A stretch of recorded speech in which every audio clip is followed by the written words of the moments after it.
Anissa, boa noite.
Show de bola.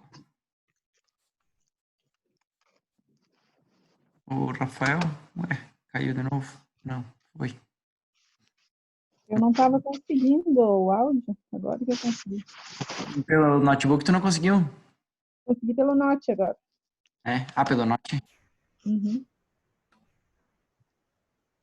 Às vezes... Não era isso que eu queria compartilhar, eu queria compartilhar a tela mesmo. Screen. Às vezes tem esse botãozinho aqui, ó. Vocês estão vendo a tela ou não? Não estou vendo. Não. Eu não consigo mostrar. Tem um botãozinho ali que tu seleciona o microfone e eu tenho uma outra câmera que eu utilizo aqui e às vezes liga o microfone da câmera. Aí o microfone com qualidade bem inferior que a visualização. Tá? O Rafael tá online, hein, Rafael? Só manda um ok aí no chat. Sim. Opa, então tá beleza. Então vamos lá. Eu vou fazer rápido hoje também, tá, pessoal? Não sei como é que os outros professores estão fazendo reunião toda semana ou não. Eu estou mantendo uma periodicidade até para a gente, enfim, não deixar o conteúdo esfriar. Mas eu mantenho um pouco. Primeira aula, talvez eu fiquei o horário cheio, mas se não, acho que uma hora e pouco dá para conversar legal e passar bastante coisa para vocês aí. Não sei se está bom assim, como é que está o andamento da aula, se está muito rápido, se está... É muito repeteco, a gente acho que já tinha visto bastante coisa disso, enfim. Tá bom? Acho que tá bom assim. Porque É. quando você vai o horário inteiro, se torna cansativo também, né? Eu vejo que esse formato online, assim, tu acaba não conseguindo ficar ah, ligado 100% do tempo, né? É. Nossa, tá muito difícil esse formato para mim, É, eu porque fiz um curso esses dias aí também, mas é bem puxado. A gente com o professor, às vezes, para nós falar, o professor gosta de conversar, né? Então, para nós conversar 3 horas é tranquilo, né? Ainda mais assim, tendo um assunto sobre o que falar, enfim, tendo um conteúdo pré-programado, enfim. Mas para você absorver informação, 3 horas de não rola. Não, tu não. não consegue. Passou ali meia hora, tu já tá pedalando, Bem certo. né? Foi o que aconteceu Uhum. comigo, a minha experiência, então a gente passa um pouco disso também. Então, vou ser breve hoje, tá? Eu vou usar 2 reuniões do Zoom, então, mais do que 2 reuniões de 40 minutos, a gente já está com 10 minutos aqui da primeira reunião. Não vou usar, tá? Vou me conter a isso. A semana passada eu fiz assim, acho que ficou bom. Até eu queria passar mais conteúdo, mas não, até aqui tá bom. Vamos nesse ritmo, acho que tá legal. E hoje também eu vou ver se consigo separar. Eu não preparei nada ainda, tá? Talvez eu prepare mais no final da noite ali e encaminhe vocês via WhatsApp ou pelo sistema da Fax-me lá mesmo, mais uma tarefinha para a gente calcular a eficiência ali. Tá? Então é bem tranquilo também, bem simples de fazer. A gente vai ver um bastante assunto sobre isso, tá? E, enfim. Posso abrir o Excel que nem fiz a aula passada, mostrar uns exemplos como a gente faz o cálculo na prática, né? Então, acho que vai dar bem boa. Bom, gerenciamento de produção. Então, gerenciamento de produção é orientar, né, a capacidade produtiva da empresa, né, alinhar a capacidade produtiva da empresa com os objetivos que a empresa tem, certo? Então, se uma empresa objetiva qualidade, né, o gestor de produção, né, o gerente de produção, vai alinhar a qualidade necessária, o que é qualidade, o que o cliente consegue visualizar, né? Vai alinhar essa qualidade com o que o cliente quer e o que a fábrica vai ter que fazer para atingir esta qualidade, né? Então, nesse ponto fica bem claro a diferença entre uma empresa que fornece para montadoras, por exemplo, né, montadoras no ramo automotivo, e uma empresa que fornece um bom tempo ali móveis para o público direto ao consumidor, né, direto para o cliente final. Então, os requisitos de qualidade para o cliente final são totalmente diferentes dos requisitos de qualidade para uma montadora, embora os dois sejam extremamente exigentes, né? Mas dependendo do público, né, o que o público espera do teu produto, enfim. Então, gerenciar uma fornecedora de montadoras ou gerenciar uma empresa que fabrica móveis para o cliente final são duas atividades diferentes, né? Não vou dizer totalmente diferentes, mas são diferentes, têm suas peculiaridades. Eu estou trabalhando bastante com estruturas metálicas e a maioria das estruturas metálicas é feita em loco, né? Ou seja, lá no canteiro de obras. A montagem é feita no canteiro de obras. Então, tem mais um fator que eu não estava acostumado a lidar quando trabalhava dentro da empresa, que é o clima, é o tempo, certo? Porque você tem que estar gerenciando a produção e com um olho na previsão do tempo e com outro olho no céu, né? Hoje é um exemplo claro. Essa semana eu acompanhei desde sexta-feira passada, a gente está bastante obras fora da empresa, né? Fora da fábrica, enfim. Então, a gente precisa de horas de sol, horas de tempo seco. E eu desde sexta-feira comecei a ficar preocupado porque a previsão era chover essa semana, enfim, né?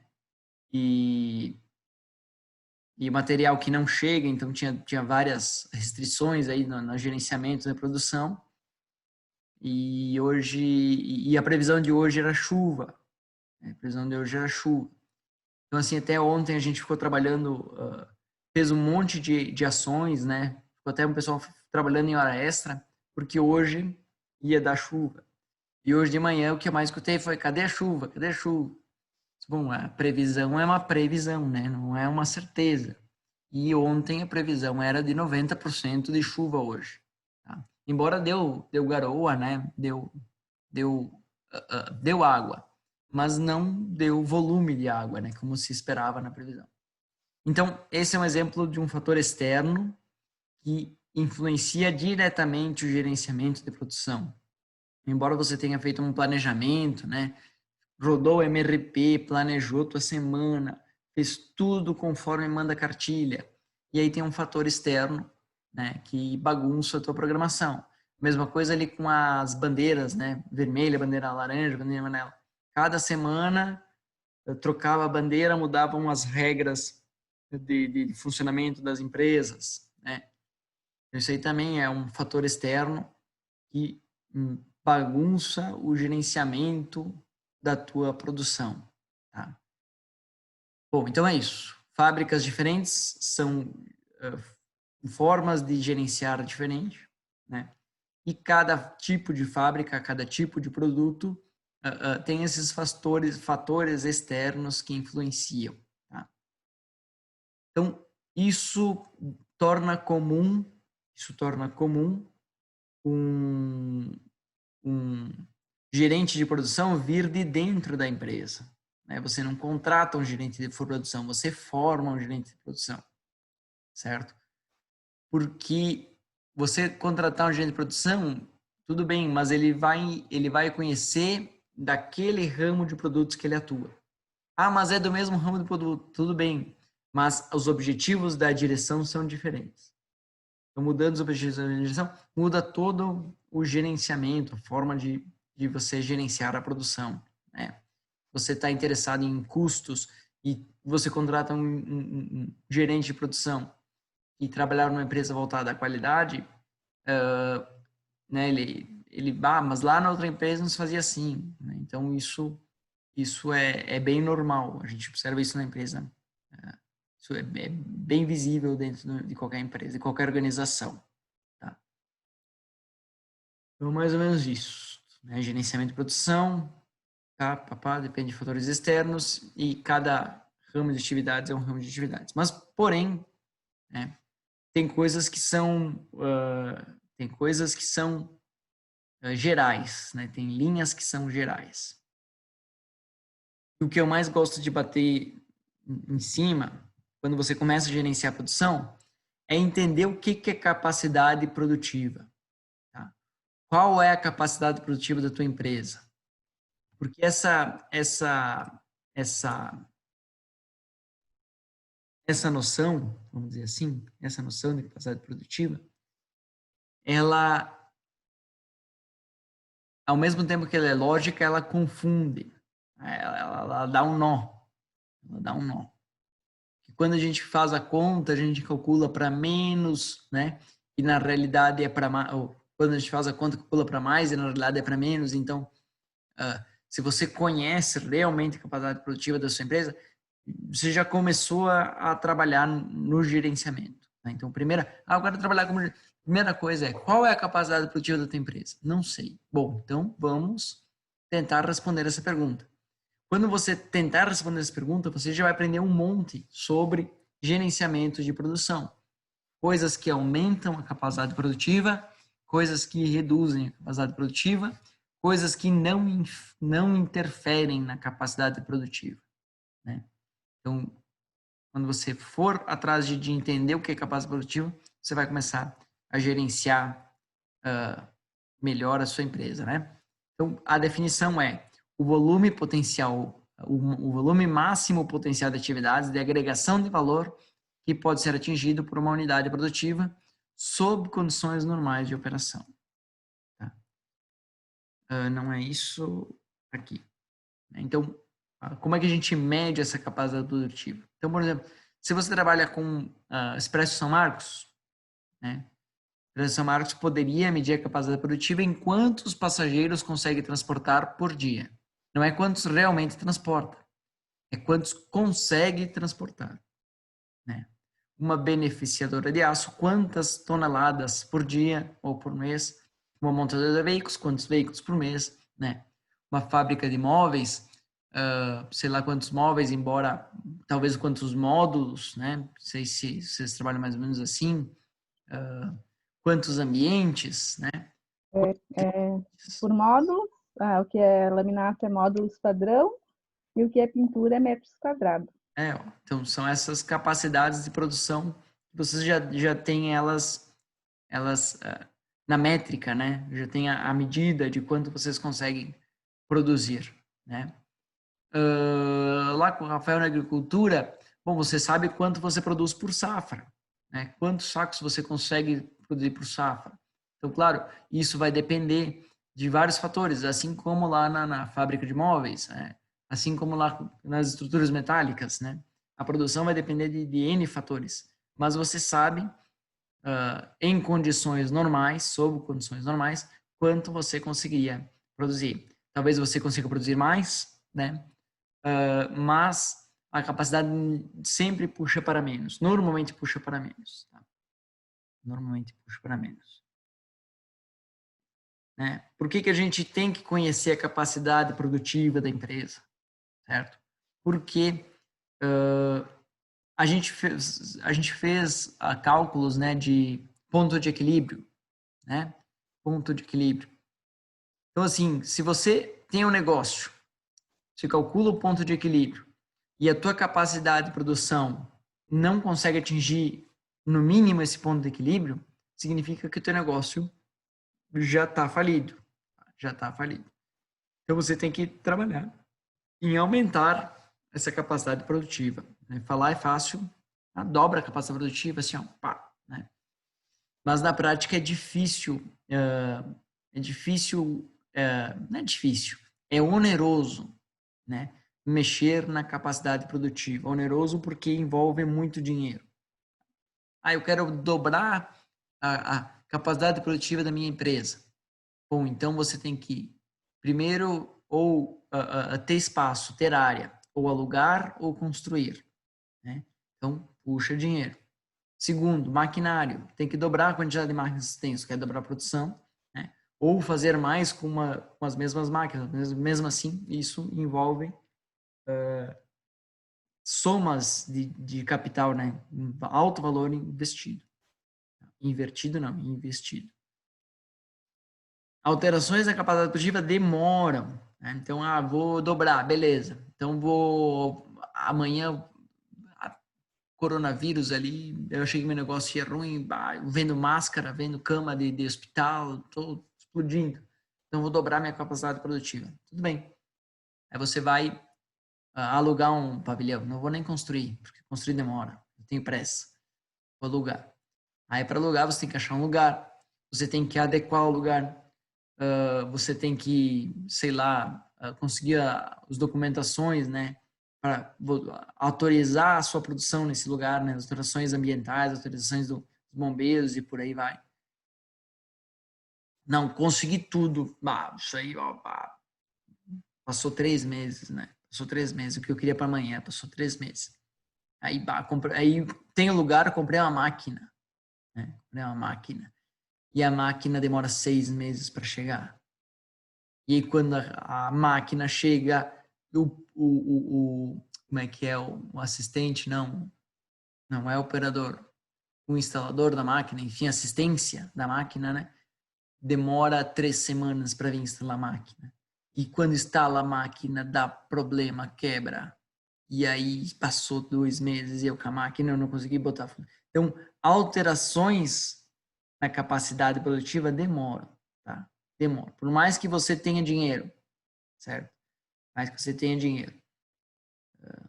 Enfim, demora. Dificuldade de alteração da decisão. Tá? Então, se você comprou uma máquina, não tem como descomprar. Não tem como comprar uma máquina maior. Comprei uma máquina que faz 3.000 peças. Aí vem um pedido de 10.000 peças. O que eu faço? Não tem como máquina de 3.000 fazer 10.000, né? Então, tomei a decisão, está tomada, né? Então, isso também é ruim na questão de gerenciamento das capacidades produtivas. E influência direta nos resultados da empresa para melhor ou para pior, né? Se você investiu, está pagando aluguel, aumentou teu custo fixo, né? Mudou todo o teu resultado econômico. Se você comprou uma máquina, tem a parcela da máquina, aumentou teu custo fixo, mudou todo o teu cenário econômico. Mas a máquina ela produz mais com menos custo, então baixou teu custo variável. Então, isso altera em todos as métricas aí da empresa, todas as métricas da empresa. E aí, gerenciamento da capacidade produtiva, eu estou falando em coisas longas, né? Comprar máquina, comprar pavilhão, tal. Então, isso é uma inércia, demora, né? Demora meses ou anos. Tá? O que eu preciso saber para tomar essa decisão? Que nível global de capacidade necessitamos ao longo do horizonte? Daqui a 5 anos, daqui a 10 anos, né? Como que eu vou estar daqui a 10 anos? Então, quem faz isso é a direção, né? É o cabeça grande. Tá? Quais as decisões esses caras podem tomar? Novas unidades, expansão de unidades, aquisição de tecnologia para o processo. É isso que nós estávamos falando. Agora, tem gerenciamentos produtivos que demoram menos, semanas ou meses. Tá? Quem toma essa decisão normalmente é a gerência.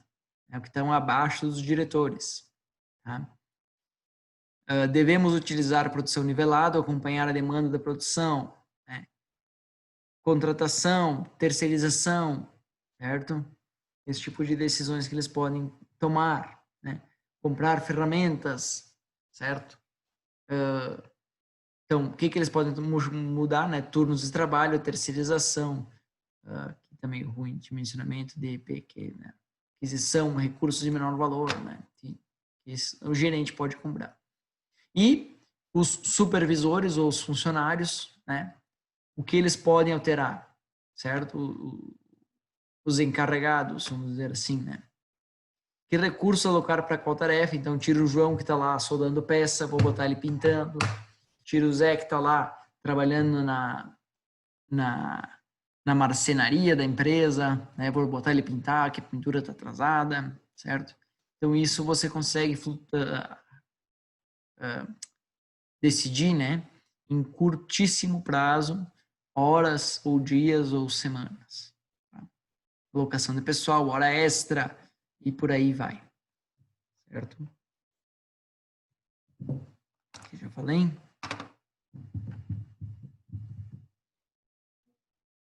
Tudo bem. A gente vai fazer a continha disso aqui. Tudo bem.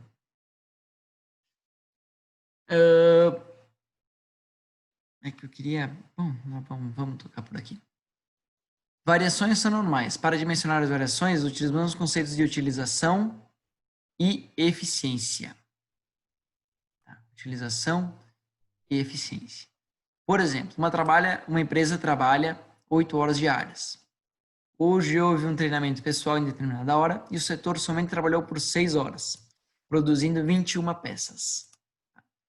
A capacidade é de 4 peças por hora. Tá? 4 peças por hora. Então, quais foram os indicadores? Ou seja, se eu fizer uma conta rápida, deixa eu fazer assim. Fica um pouco chato fazer isso aqui. Mas tudo bem. Opa, peraí. Já vai. Ali. Eu ia mostrar as duas telas, mas eu acho... Ah, não, eu consigo. Só tem que fazer diferente. Fazer assim. E o problema, né? Como eu estou vendo.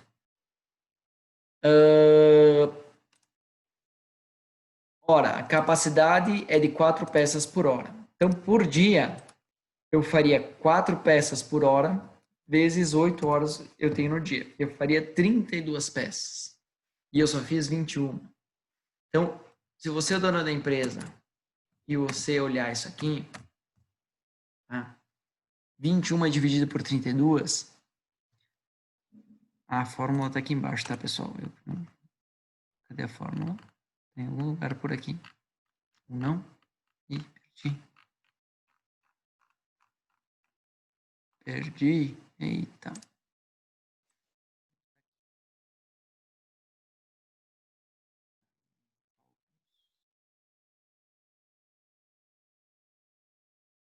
Já fizemos alguma coisa nesse sentido, já mostrei para vocês, né?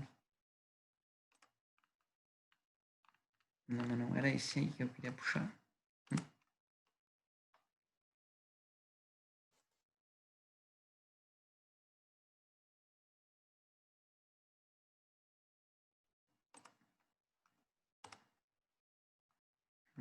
Não achei, pessoal.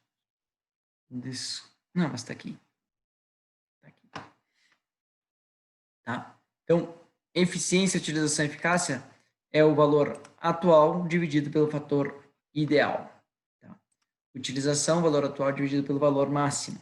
Então, olha, eu fiz 21 peças, valor atual, dividido por 32, que é o valor máximo, né? Valor efetivo, valor ideal, certo? Então, isso aqui vai me dar a minha eficiência. O cara faz essa conta, olha, nossa, 65%, né? Eu tô conseguindo lucrar só 65% do que eu poderia lucrar. E aí, nossa, fica louco, né? Ah, meu Deus do céu. Ah, meu, o que nós vamos fazer? Você precisa tomar uma atitude urgente, tá? Então, quando isso acontece, aqui é a fórmula, né? Utilização e eficiência. Eu achei que me perdi na jogada. E onde é que está meu problema? Aqui. Agora, se você olhar isso de uma forma um pouco diferente, conhecendo realmente as variáveis, você vai dizer o seguinte, ó, tudo bem, mas eu trabalhei 6 horas, num total de 8 horas. Então, eu só usei 75% do tempo disponível. Então, esse é o conceito da utilização. Eu não utilizei 100% do tempo para produzir. Eu só utilizei 75% do tempo disponível para produzir. Essa é a utilização. Tá? Então, já, ó, 65 já foi... Bom, 75, o que tu gastou? Gastou no treinamento. Né? Tudo bem, ó, decisão, não foi o gestor que decidiu treinar o pessoal? Foi. Então, aí tá o furo. Né? Não, mas 75 é diferente de 65. Tudo bem. Por quê? Em 6 horas, eu teria que produzir vezes 4 peças por hora. Em 6 horas, eu teria que produzir 24 peças. E eu só produzi 21. Opa, então tem outro cálculo que a gente faz, ó. 21 dividido por 24. 21 peças foi o valor que eu realmente fiz e 24 é o que eu deveria ter feito. Então, 875. Então, já dá uma eficiência, né, de 875. Tá? Então, ó, se você olhar o valor vazio, a gente controlar 62, 63%, não me lembro. Mas dessa perca, 75% foi um valor um tempo que eu não utilizei, né? 75%, eu só utilizei 75% do tempo, então por isso que deu um valor tão baixo. Agora, 87,5%, né? Vou fazer vezes 100 aqui, 87,5% é o valor, é o quanto de peças que eu realmente aproveitei. Aí sim, se o cara te falar isso, né, se eu fizer 100 menos 100, 12,5% tá, do teu tempo você desperdiçou. Né, desperdiçou. Do tempo que você realmente trabalhou, você não trabalhou. Você não gerou o valor. Tá? Então, esses são os conceitos, né? Então tem que cuidar para não misturar um com o outro, só isso que eu quero dizer. Se você olha assim e faz a conta, você sai com 62. E aí você, meu Deus, onde é que eu estou perdendo 62? Não, você não está perdendo 62, né? Você não está utilizando o tempo. Não está utilizando o tempo. Tá? E aí, a capacidade real, a gente calcula utilizando a capacidade máxima vezes a utilização vezes a eficiência. Utilização e eficiência sempre vai dar menor do que 100%. Então, tua capacidade real sempre vai dar menor do que a tua capacidade máxima. Certo? Ah, mas fez hora extra, fez isso, fez aquilo, fez aquilo. Então, quando você fez hora extra, você aumentou a tua capacidade máxima. Né? Mas mesmo assim, se você fizer 5 horas extras, sei lá como é que é o plural disso, você não vai produzir o suficiente para aquelas 5 horas extras que você trabalhou mais. Eu quero dizer que, né, se esse João aqui que fez a peça aqui, ó, né, trabalhasse mais 2 horas, ele não ia alcançar, não ia produzir, né, mais do que 8 peças, tá? Então, essa aqui é a ideia. Não sei se isso está claro ou não. Deixa eu falar um pouquinho mais, aí depois a gente vê se ficou alguma dúvida nesse quesito ou não. Tá acabando meu tempo, então tem mais 4 minutos. A gente fala, eu abro outra reunião, a gente conversa um pouquinho e depois encerra. Então aqui, esse gráfico é um gráfico que eu peguei na internet, tá? Não tem referencial acadêmico, mas eu acho ele bem didático. Deixa eu botar aqui que eu fico olhando para a câmera mais bonitinho. Eu acho ele bem didático. Por quê? Porque, ó, aqui eu tenho o meu dia. Aqui eu tenho meu dia. 24 horas tem meu dia. Certo? A minha empresa, ela trabalha 2 turnos, ou um turno. Vou botar um turno agora com o coronavírus. Não, coronavírus até as empresas aumentaram mais turnos, mas enfim. Trabalhando 2 turnos. 2 turnos de 8,8 horas, que é o turno industrial padrão. O turno industrial padrão são 44 horas semanais. Se eu dividir isso por 5 dias na semana, segunda, terça, quarta, quinta e sexta, eu tenho 8,8 horas. Então, isso seria um turno. Então, se eu trabalhar 2 turnos, eu vou trabalhar 17,2 horas por dia. 17,6, perdão, horas por dia. Mas o dia tem 24 horas. 24 horas. Ou seja, eu tenho 6 horas, não é 40 minutos, tá? É 6,4 horas que eu não trabalho. Como é que eu faço para descobrir? Eu tenho que fazer 0,4 vezes 60. 6 horas e 24 minutos que eu não trabalho por dia. Certo? Então, não tem porquê eu calcular minha capacidade em cima das 24 horas. Porque eu trabalho só 17, alguma coisa, já perdi, 0,4, acho que era. 8 vezes 2, 17,6, perdão. Eu trabalho só 17,6. Então, não tem como eu calcular a capacidade máxima, né? Querer produzir para 24 horas se eu só trabalho 17,6. Ah, mas eu poderia. Sim, tudo bem, mas aí você vai ter que abrir um outro turno. A decisão é gerencial. Gerencial.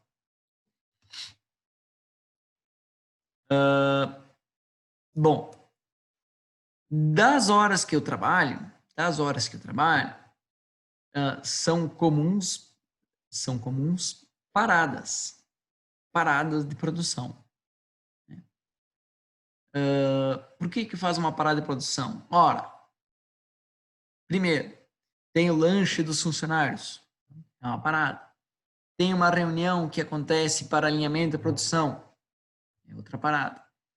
Você tem a máquina, quando você liga, ela demora uns minutos para ligar o computador. É tempo parado, tá? Quando você desliga, mesma coisa, ela tem um tempo lá que fica desligando, tempo parado. O operador para a máquina sexta-feira, 5 horas e 15 minutos para fazer a limpeza, fica 15 minutos limpando. É tempo parado. Então, mesmo em cima das 17,6 horas, você não vai ficar produzindo as 17,6 horas. Tá? Porque grande parte desse tempo ele é parado. E aí você tem o tempo real da produção. Aí sim. No tempo real da produção, você deveria produzir, nem no nosso caso lá, né? Se o tempo real... eu tive... Vamos tirar o 0,6 aqui, ó. Eu tive 17 horas efetivamente trabalhadas. Naquele meu exemplo, eu fazia 4 peças por hora.